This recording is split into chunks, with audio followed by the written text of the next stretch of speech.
And actually, we're going to start in chapter 1, verse 8. Mientras van encontrando su lugar, vamos a empezar en, la mera verdad que vamos a empezar en el primer capítulo, pero en el verso 8. I want to kind of set the scene and paint the picture of what's happening here in 1 John. Les quiero describir un poco lo que está pasando aquí en estos versos. We don't know exactly who wrote this book, but tradition holds that it was John because of its similarity to the Gospel of John. No estamos seguros quién escribió este libro de Juan. Pensamos que es Juan, pero nomás eso es solo porque el libro lee como el otro libro de Juan. And tradition holds that it was written while John was ministering in Ephesus. Y la tradición dice que Juan escribió este libro cuando estaba en su ministerio en Efesios. ¿Cómo se dice el lugar? Ephesians. See? And from Ephesus, John would have had oversight of the churches that were spread throughout Asia. De allí Juan tenía como, no poder, pero él era el que iba a visitar a todas las iglesias de Asia. And tradition indicates that this letter was to the churches that were in Asia. Y la tradición también dice que este libro se lo escribió a esas iglesias específicas. We also know from tradition that at around the time this letter was written, there was a split happening in the church. También sabemos que cuando se escribió este libro, la iglesia se estaba separando. There was the new belief system that essentially caused people to come to the conclusion that sin wasn't real.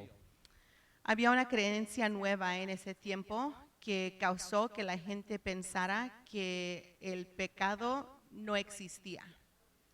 And I imagine this split and this problem was pretty significant because in this letter, John ignores all of the standard greetings of the culture and he goes right to the point.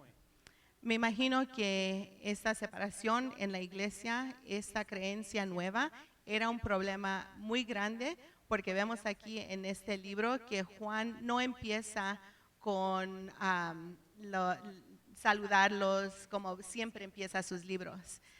Llega luego al problema, es muy directo. I recognize this actually because my brother Misi is teaching me how to do a proper salutation. Me doy cuenta de esto porque mi hermano Misi me está enseñando esta misma cosa, que me está enseñando cómo saludar a la gente antes de empezar directamente en la cosa de cual queremos hablar. It's my style to go right to the point, to get right to business. Mi estilo es ser muy directo. Llegamos luego a la cosa de cual vamos a hablar. And Misi reminds me that our relationship is the more important thing. And so he checks on me, hey, Don, how are you doing? Before we talk about the work, let's see how you're doing. And so I'm learning from Misi to say, hey, good morning. How are you today? Now let's talk about work. Y mi hermano Misi es muy bueno para recordarme que nuestra amistad es más importante de lo cual tenemos que hablar del problema o de la solución o lo que sea. Me recuerda con esto a través de pidiéndome, ¿cómo estás tú? ¿Cómo sigues, hermano? Hay que primero hablarnos de nosotros y luego seguimos. So the salutation is missing from John, and I picture John responding almost feverishly, furiously writing out this letter, trying to get it out as soon as possible to address this problem. Y como nos damos cuenta que aquí Juan no empieza su carta con saludarlos, me imagino que estaba escribiendo así muy intensamente de lo que les tenía que decir, ahí solo escribiendo. And this letter has several main points throughout that are indicative of good characteristics that a disciple of Jesus would have. Y este libro aquí nos da varios ejemplos de las características buenas que uno debe de tener si tiene a Cristo en ellos. Throughout, John reaffirms those characteristics that will lead us into an intimate relationship with Jesus. Aquí Juan nos recuerda de estos caracteres, se dice, para poder tener una relación buena con Cristo. In the short passage that we're going to look at today, John talks about the reality of sin and that characteristic of a disciple, confession, that deals with the reality of sin. En esta sección Juan nos habla de poder empezar a confesar del pecado. Ese es el carácter que nos va a poner primero. And I have full confidence in the translators of the Bible as to where they put the chapter breaks. But if we were just to start in chapter 2, I believe we would miss the purpose of the beginning of chapter 2. Yo tengo toda la confianza en los que traducieron la Biblia, pero se me hace como que si empezamos directamente al principio de capítulo 2, que como que se nos va a pasar la razón por cual empezó el capítulo 2. So for that reason, let's start in chapter 1, verse 8. Por esa razón quiero empezar en el capítulo 1, verso 8. It says, "If we say that we have no sin, we deceive ourselves and the truth is not in us." Y dice, si decimos que no tenemos pecado, nos engañamos a nosotros mismos y la verdad no está en nosotros. See, John goes right to it.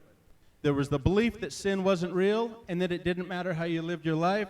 And John says, absolutely not. If we say that, we're deceiving ourselves and we're missing the truth.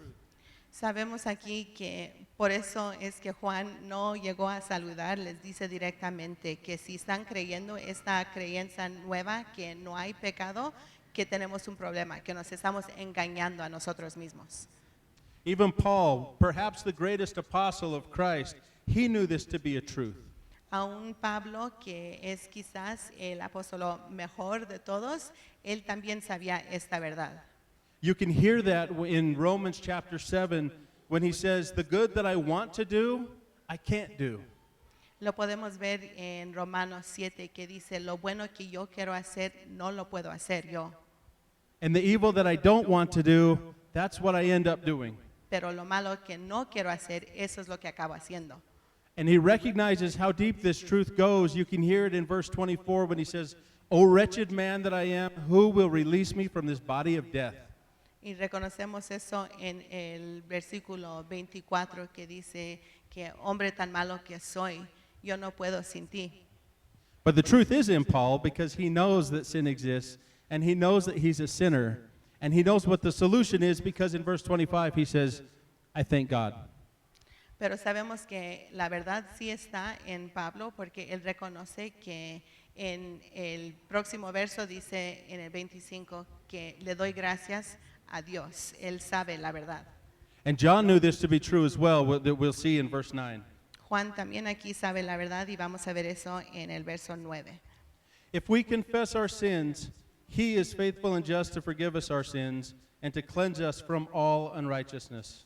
Si confesamos nuestros pecados, Él es fiel y justo para perdonar nuestros pecados y limpiarnos de toda maldad.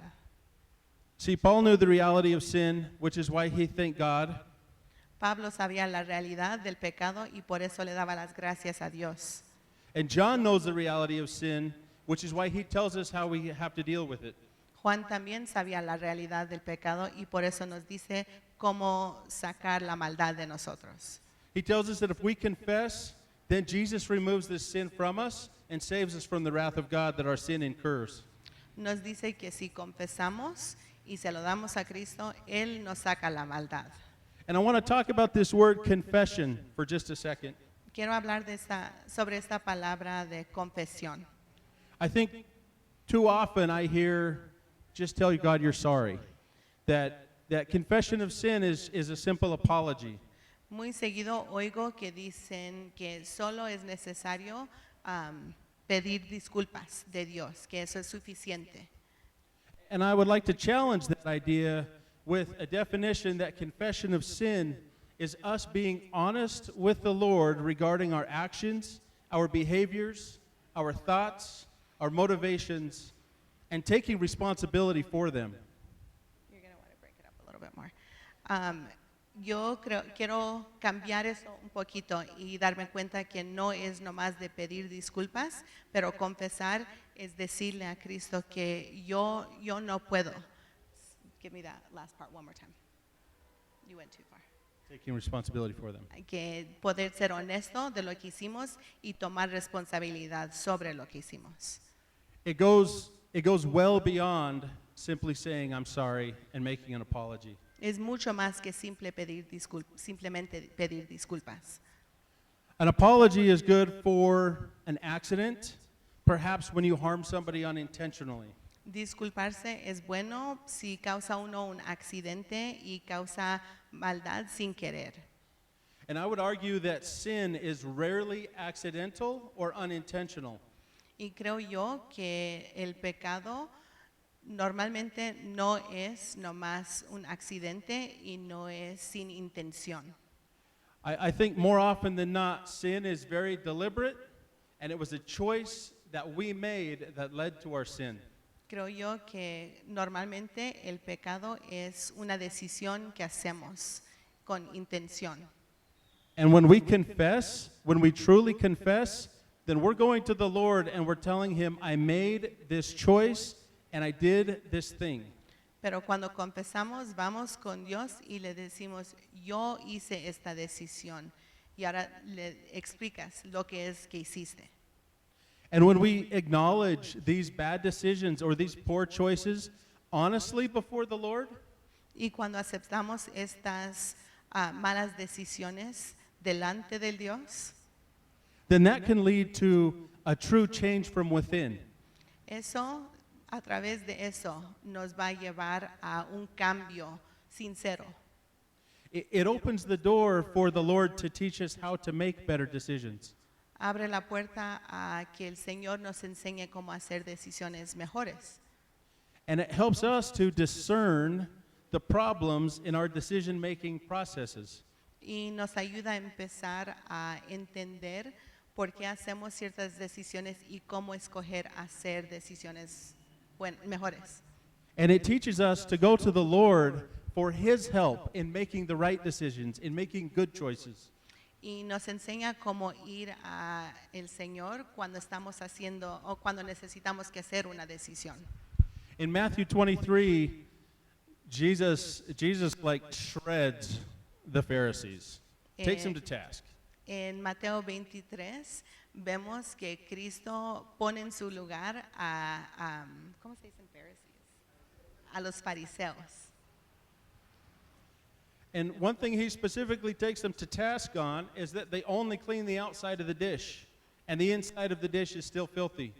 Una de las cosas específicas que les dice es que se ponen a limpiar el vaso, pero solo de por fuera, no limpian lo de dentro del vaso. And reducing the act of confession to just saying, I'm sorry, is similar to that. You're putting a nice cleanliness on the outside, right? Y si uno solamente se disculpa con Dios y no confiesa, eso es lo mismo que solo limpiar lo de afuera del vaso y no lo de adentro. But unless you've honestly acknowledged and taken responsibility for your actions before the Lord, the problem is still inside you and it hasn't been dealt with.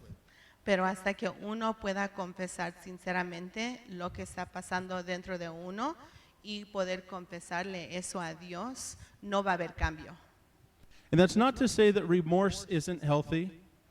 Y eso no es decir que es malo disculparse. And that's not to say that an apology doesn't mend a relationship or help other people or like help people get back together after a sin occurs.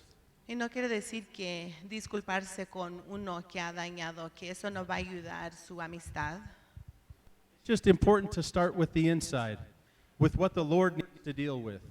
Pero es más importante empezar en donde uno debe, por dentro, y poder decirle a Dios.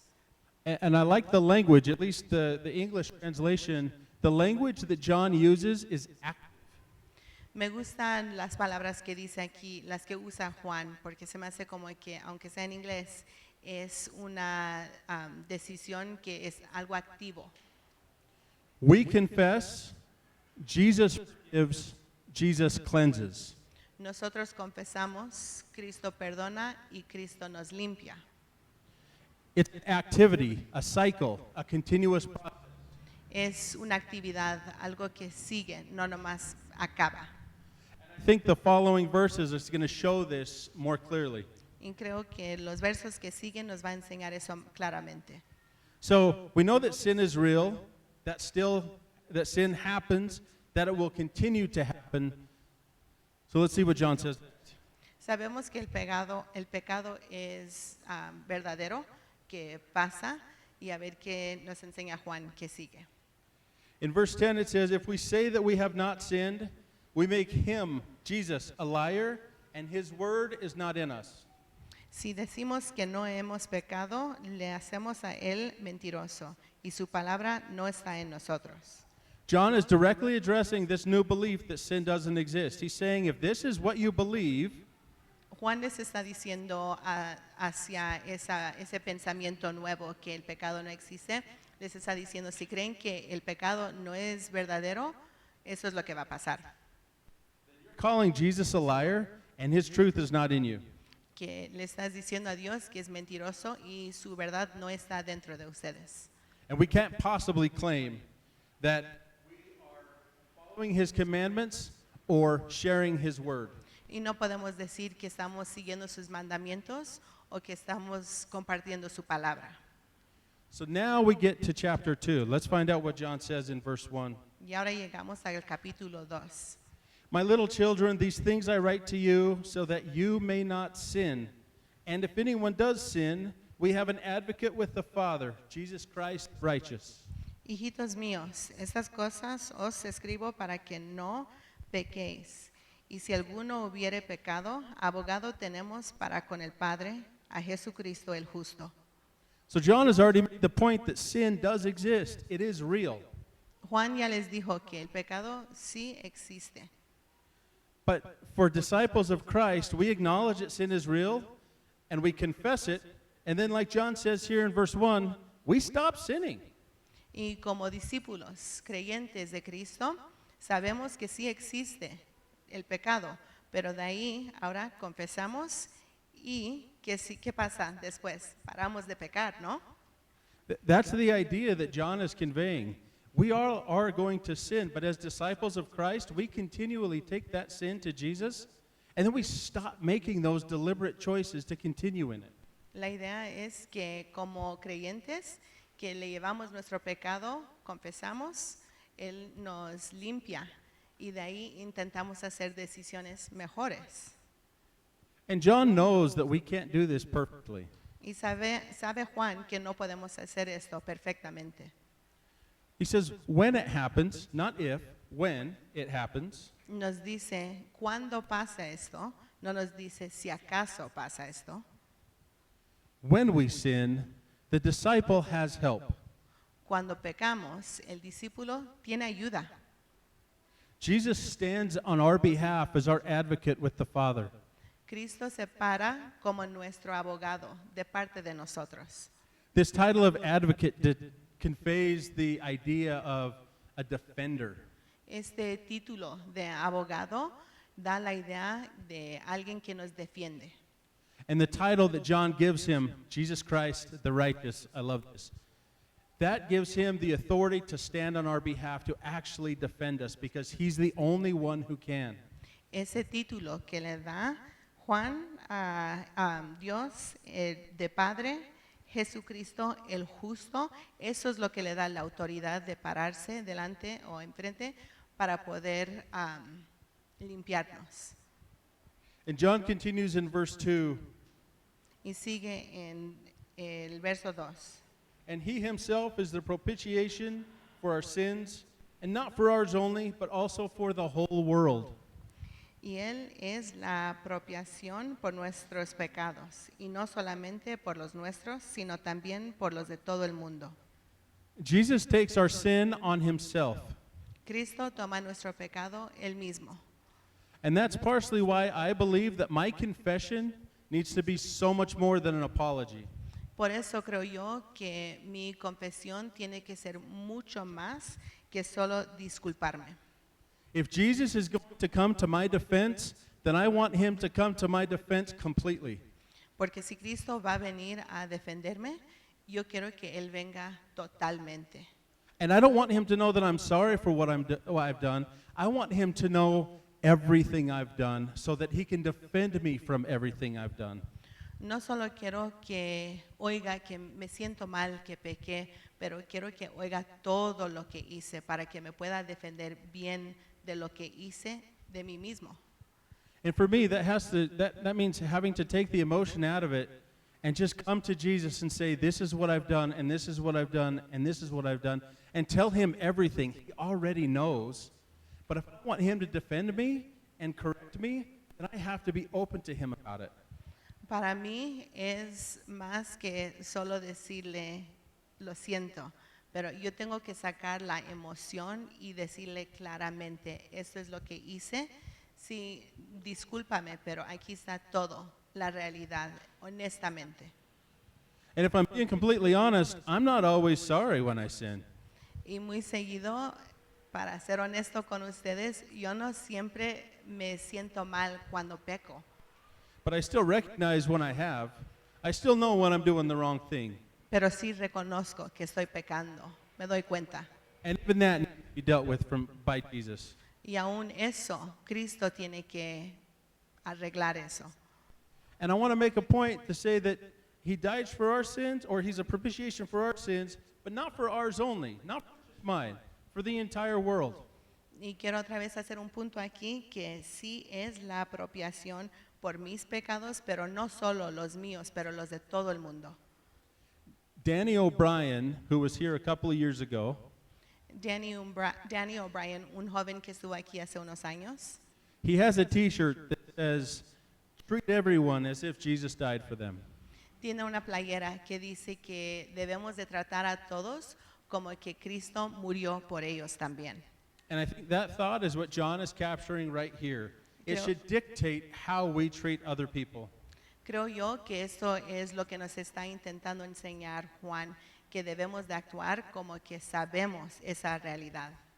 And I think John wrote it partially here to remind those who were following this incorrect new belief Creo yo que Juan escribió esto para los que estaban empezando a seguir esa creencia nueva. that when they came back and confessed their sin, Jesus would be waiting for them. Jesus still died for their sins. They would still be defended. They would still be covered. Que para que los que se fueron con esa creencia nueva de que el pecado no existe, él quería que supieran que cuando se den cuenta de la verdad y regresen, aún por ustedes murió Dios.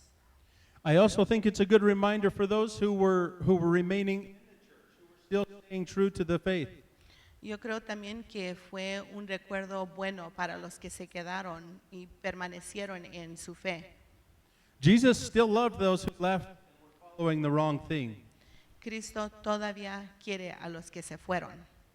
And if Jesus would welcome them back, then we would need to welcome them back. Y si Cristo los recibiera bien, nosotros también debemos. I think this is important to recognize because when splits happen, they can cause so much damage.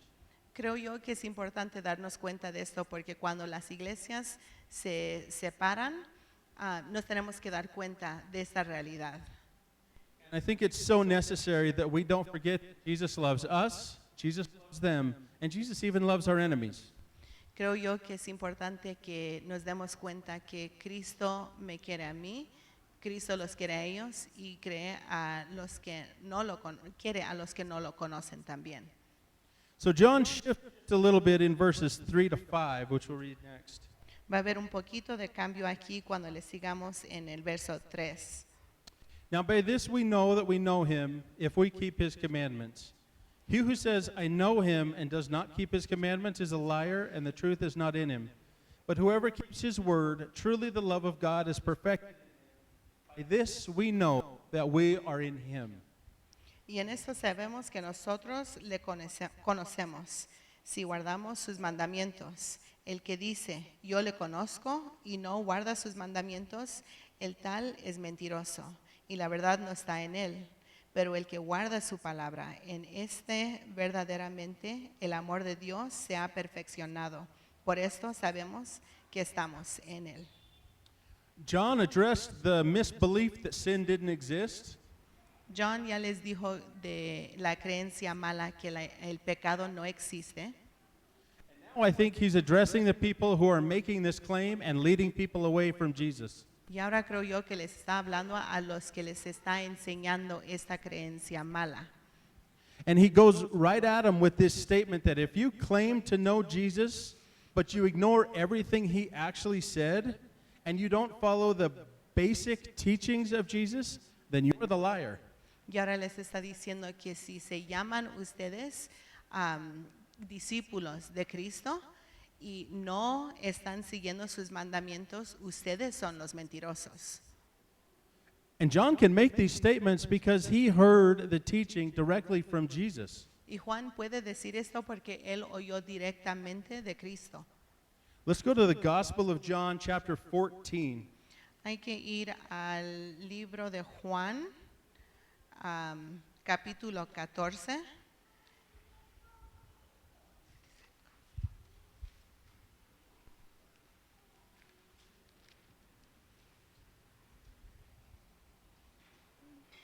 John 14, and we're just going to read verses 21 to 23. Vamos a leer de capítulo 14, 21 a 23. He who has my commandments and keeps them, it is he who loves me, and he who loves me will be loved by my Father, and I will love him and manifest myself to him. And Judas, not Iscariot, said to him, Lord, how is it that you will manifest yourself to us and not to the world? Jesus answered and said to him, if anyone loves me, he will keep my word, and my Father will love him, and we will come to him, and we will make our home with him. Dice así, el que tiene mis mandamientos y los guarda, ese es el que me ama. Y el que me ama será amado por mi Padre, y yo le amaré y me manifestará a él. Le dijo Judas, no el Iscariote, Señor, ¿cómo es que te manifestarás a nosotros y no al mundo? Respondió Jesús y le dijo, el que me ama, mi palabra guardará, y mi Padre le amará, y vendremos a él y haremos morada con él. So John can say it with authority because he heard it directly from Jesus. If you love me, you'll follow my commandments. If you follow my commandments, my Father will love you, and we will dwell with you. It sounds just like what we just read in 1 John. Sabemos que Juan puede decir esto con toda autoridad porque dice aquí mismo que el que tiene mis mandamientos y los guarda, ese es que el que me amará. Y el que me amará será amado por mi Padre, y yo le amaré y me manifestaré a él. Go to the next chapter and look at verse 9 and 10. Ahora en el próximo capítulo 15 vamos a leer de 9 a 10. As the Father loved me, I also loved you. Abide in my love. If you keep my commandments, you will abide in my love, just as I have kept my Father's commandments and abide in his love. Como el Padre me ha amado, así también yo os he amado. Permaneced en mi amor. Si guardéis mis mandamientos, permaneceréis en mi amor, así como yo he guardado los mandamientos de mi Padre y permanezco en su amor. More of the same, right? Es lo mismo, ¿no? And I kind of think that Jesus knew at some point John would have to make this defense. Creo yo que Cristo se dio cuenta que Juan a un punto iba a tener que hacer esta defensa. In chapter 16, at the beginning in verse 1 and 4, I'll just read 1 and 4. Jesus says, these things I have spoken to you that you should not be made to stumble. And in verse 4 he says, but these things I have told you, that when the time comes, you may remember that I told you of them. And these things I did not say to you at the beginning because I was with you. So Jesus prepped John for this moment. Dice en el capítulo 16, 1 y 4, estas cosas os he hablado para que no tengáis tropiezo, mas os he dicho estas cosas para que cuando llegue la hora os acordéis de que ya os lo había dicho.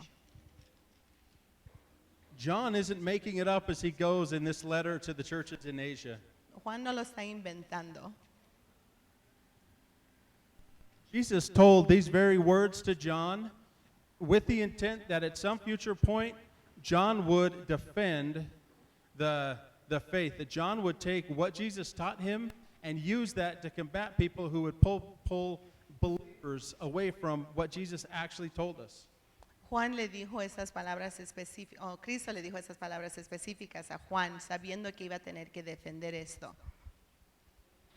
We can go back to 1 John chapter 2, verse 6, and see the final word that John has on this topic. Regresando a el libro de Juan, primeras de Juan, en capítulo 2, vamos a ver cómo acaba esta idea. In John 2, or 1 John chapter 2, verse 6, John says, "He who says he abides in him ought himself also to walk just as he walked." Dice en el verso 6, el que dice que permanece en él debe andar como él anduvo.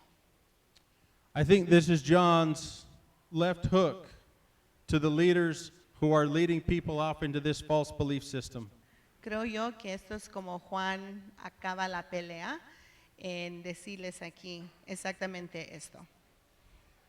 John is saying to them directly, if you knew Jesus, I'm sorry, John was very simple, and he just says, if Jesus actually abides in you and you in him, then you would be following the example that he set.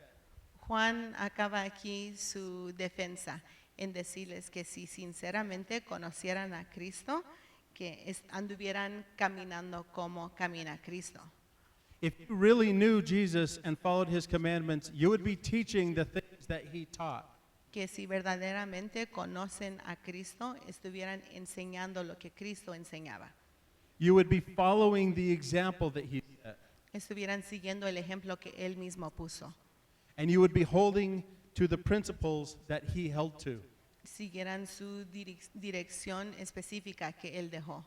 In that, I think John describes a characteristic of a true disciple of Christ.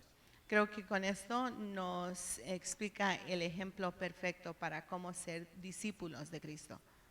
So as we kind of summarize what John said in this short passage, Y aquí para acabar la historia, lo que dice en este capítulo es, that we have the following high points. estos son los puntos principales. Sin is real, El pecado existe. and believing any differently calls Jesus a liar, Creyendo algo diferente es decirle mentiroso. and it essentially reduces his sacrifice to nothing. Y sinceramente, como que dice que no existe su sacrificio que hizo por nosotros. And because we know sin is real, then the role of a believer is to confess and then don't continue in the sin. Y como sabemos que sí existe el pecado, nuestro trabajo es ahora confesar ese pecado y no seguir en la misma. And since none of us can do this perfectly, Jesus is always there as our defender for when we don't get it right. Y como sabemos que nunca lo vamos a hacer perfecto, sabemos que Cristo siempre está ahí para defendernos. And remember that Jesus is also everybody else's defender. Y hay que acordarnos que Cristo también es ese abogado para todos los demás también. So treat each other with love accordingly. Entonces, trátense como con amor. And as I think about the members of the churches in Asia that were led away by this erroneous teaching, Y cuando me pongo a pensar de la gente que se fue de Cristo por esta mal creencia, I think we're reminded that it is important to stay vigilant. creo que el recuerdo aquí es que tenemos que estar vigilando. We need to know what Jesus said so that we can identify the deviations. Tenemos que saber simplemente lo que Cristo dijo para saber cuando nos llegue una creencia mala. And to do that, it requires time in study, Para hacer eso requiere tiempo en la palabra, and it requires time spent with our Lord requiere tiempo con nuestro Dios so that we learn to recognize His voice, para saber poder reconocer su voz, so that we learn to know His ways, para saber sus modos, and so that we follow His commandments. para seguir sus mandamientos. Let's pray. Hay que orar. Lord God, thank you so much for your sacrifice. Lord, we acknowledge that sin is real. We know it to be true. You never said otherwise, Jesus. And Jesus, you went to the cross for that very real purpose, to save us from our very real sin. Lord, I pray that we would never take that sacrifice for granted. And that when we hear differently, that we hear anything differently, that we would go at it with the same integrity and the same aggressiveness that John did when he went at the problem and he corrected the problem with truth. Lord, I pray that in our hearts you would be paramount, that you would teach us, Lord, your ways. Lord, that we would know and follow your commandments, and in so doing, we would be loved by you and by the Father, and you would dwell with us. You would make your home with us, as you say in the gospel. Father, thank you so much. Thank you for how you love us. Lord, thank you for how you provide for us. Lord, thank you for being our defender. Thank you for being our advocate. Lord, thank you for these constant reminders that we can always come back to you. And Lord, I pray that we would be reminded to treat everybody as you would have us treat them, to treat people as if you love them and as if your sacrifice also covered them. Thank you so much, Lord. In your name, Lord Jesus, amen.